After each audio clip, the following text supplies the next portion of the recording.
Welcome back, everyone. My name is 2.0, and if you guys are new here, consider checking out the channel. But anyways, we got a new hero, which means that it is Heroic Scroll event, because it is not a Transcendence hero. So, let's jump in and just kind of dissect everything. So first things first, Palace of Eternity is here, and for those of you that don't know, this means that you can exchange certain stars, a currency, and past heroes for the newest hero. It's the past 5 heroes. So you would go in here on the left hand side and respectively, 5 star for 5 star, E5 for E5, and these are the 5 heroes that you could do it. Honestly, they're not all phenomenal. 4Cs is probably the best overall in PvP. In Osuke's fun, but again, Flora, 2C, and morax, not amazing, although I still wouldn't do light or dark either way. It is always an option. Some people just want to, and they can. So, that is that. And an easier way to get those is to go into the Palace of Crystal, which again is paired with this. But again, it's literally just a swap from one hero to the other. And again, if you're spending, this gets a little bit easier, but at 400 you get 5. And if you want to drop an extra $100, you could get 15 at each stage, but it costs $100 at each stage, which is the pretty drastic part. But it costs 10 of these little stars to swap for one hero. So, again, keep that in mind. It is very, very pricey. But again, it can be a super powerful tool. But again, a lot of you are not heavy spenders, so I don't even recommend going for a lot of these heroes, especially this week. But we'll talk about that. So anyways, make sure to jump in here real quick. It's actually probably over by this time goes up. But I got a ton of scrolls. So again, that's what I got, if you guys were curious. I'm only at 2200, and I know some of you might be like, that's a full completion. Yeah, I know, but I just want more.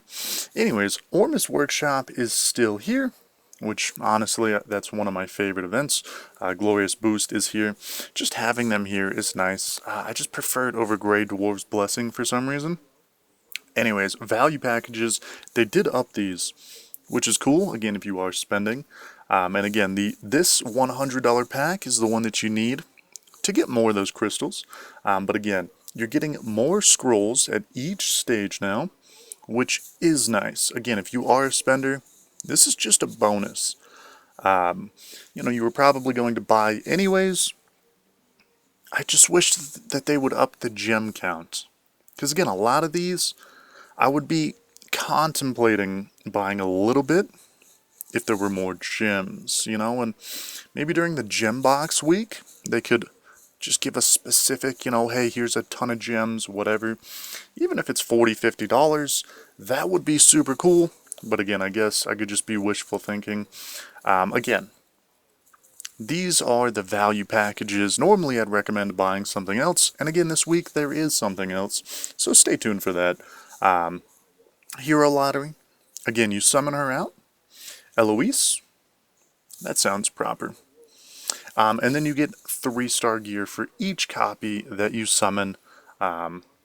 Anyways, the summon prizes, pretty casual. Again, it's almost the same old, but you are getting Eloise at 400, and you're also getting cores at 300 and 500 respectively, which is just a free bonus. And then Vesa is the 200 bonus. So again, not too bad. I do like how they are throwing cores in a lot of things. Eloise might not be a hero that you want to summon. And again, we'll dive into her skills later. But you also get extra bonuses, which again are cool. Personally, I'm going to save until I can get an artifact of some sort.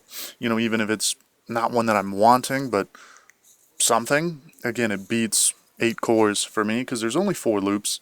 So again, take it kind of as is. If they keep this going, that's going to be really awesome. And again, I think that they're slowly moving in the right path, which makes me really happy, because again, give back to the players. Anyways, heroic exchange, as stated, morax is kind of not a hero you want to go for under most situations, but 4C's endgame can be really strong. If your opponent has Rogans, this dude will decimate your team. You know, double Rogan teams, they fall to this guy, which is kind of hilarious. But again, proper setup is definitely needed around him, but still he can be a phenomenal hero either way. So, if you're getting that. And then lastly, this bundle is just so cool. I definitely recommend at least buying the 2001. Even if it takes a while, you will be getting these supplies throughout the week, which is honestly huge. You get 5 a day for the left side, and then on the right side you get 15 and 10 relics, which honestly, huge. On top of that, you know, on the last day, if you do drop 30 bucks, you also get a free copy, which again is, it's there. You know, it's just a bonus. But again, 70 relics, not too bad. Total 105 scrolls. Pretty substantial. Plus the 3 you get every single day. You're looking at like 120 something. Not too bad for a week's worth. So again, if you are spending, you might want to consider, again, the relics, really tempting for me. The scrolls are a bonus at this point, because again, I do want to start saving those up. Maybe get 4K, maybe get a double completion, or maybe do 2,000 completions. It really depends on what's what, you know, but that about wraps up the events. Now let's dive into the new hero. Again, she's iffy, you know, depending on where you're at, you might want to go for her, you might not. So take that into consideration. Obviously, there's nothing special tied to it this week, which I always want to say, just keep that in the back of your mind, because again, it does play a pretty big part in a lot of heroes. You know, it's like you could be getting a lot more. So anyways, let's go in here and just go over her skills real quick. Again, she is Shadow Faction, and she'll be the newest hero. So, oh, also, one thing that's super cool is they added the imprint thing.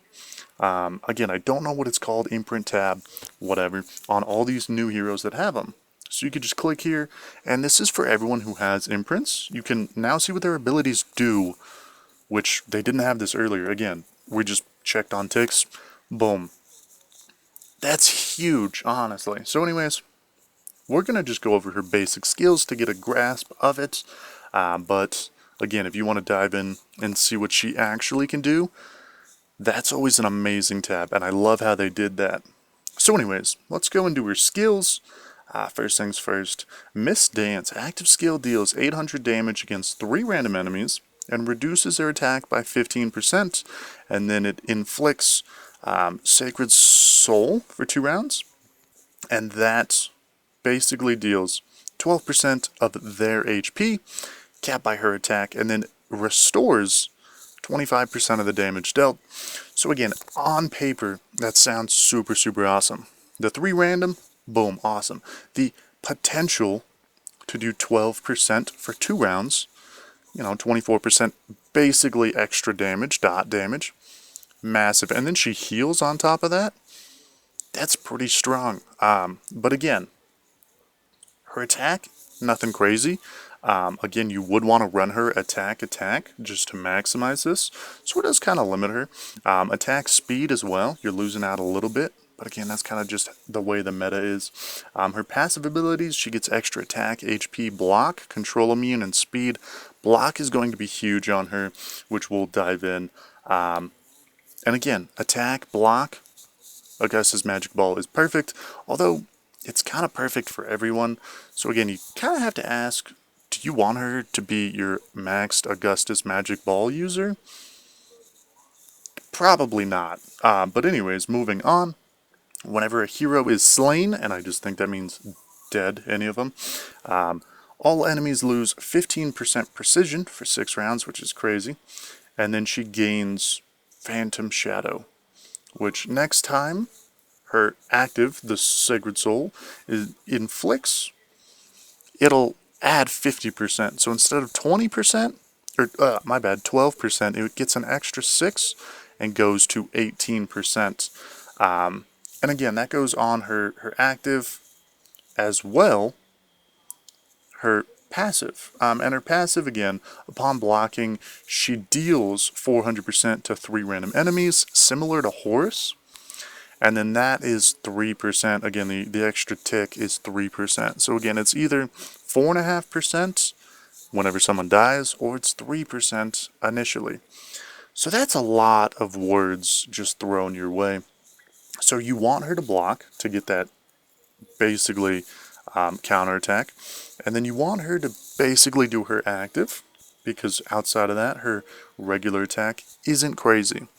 Again, 3 random enemies is really nice. Again, 400% of her attack though, not crazy. Pretty sure it's 600 whenever she's maxed out, but again, it is what it is. Early game, she kind of is a monster. And again, from what I've seen, late game, even end game, she kind of falls off. Similar to Horus. Again, Horus can knock himself out of CC, which is really good. And people don't use him just because, you know, he ramps up too late.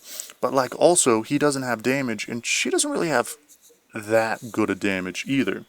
Again, you want people who can go in and heavily support or heavily nuke down the team. And she just doesn't really have that. Again, her biggest appeal might be Sealand, potentially. She does have a heal, so she might even be good in Aspen Dungeon early on, though. Because again, I could see her getting nuked down. She's overall a solid hero, but I don't see her specifically doing anything crazy. And I think that's where she falls off. She just doesn't have that extra oomph that a lot of heroes need to be relevant in later on. But again, she does have crazy block, and again, if you throw an Augustus Magic Ball on there, it's like 120, 130%, whatever. Which again, that's huge. She does have a little bit of control immune, but nothing crazy. 30%, okay, cool. Okay, lost connection with game, no worries. But again, she's just decent everywhere, and I feel like that's, you know, her problem. If she hit a lot harder, or maybe if her dot damage was a lot more intense, I feel like maybe she could be useful. But again, what do you think, obviously, design-wise? I feel like she looks super unique. She doesn't really look like she fits, but I like it. Again, her abilities are nice. Skill damage, 8%. Why does she have 8% skill damage? Who knows, you know? One of those things. But anyways, let me know what you think down below. Sadly, I don't think I'm going to get her. And again, she's one of those heroes, if you're early enough, you could debate it. But then it's like, if if you're early enough, you kind of want to be maximizing your resources if you're not a crazy spender. So it's one of those things for sure. But again, I hope that is a decent enough rundown. If you want her, she'll perform like Horus, maybe just a little bit more offensive. So, yeah. And again, not many people use Horus. However, if you love her as a character, go for it. Who am I to stop you? Again, you're getting some extra cores this week. Maybe that's enough. Maybe you have an extra 2,000 summons like I do, and you want to blow them. Go for it. But again, I think I'm going to wait. Let me know what you guys are going to do down below. But anyways, hope you all have a fantastic day. It might take another day or two for me to pump out a video, just because I am super busy with school and work, but you guys know how that goes. So feel free to join the Discord. Link should be in description if you want to chat with us and, you know, get extra content that way. So anyways, hope you all have a good one, and I hope to see you all in the next one. Take care.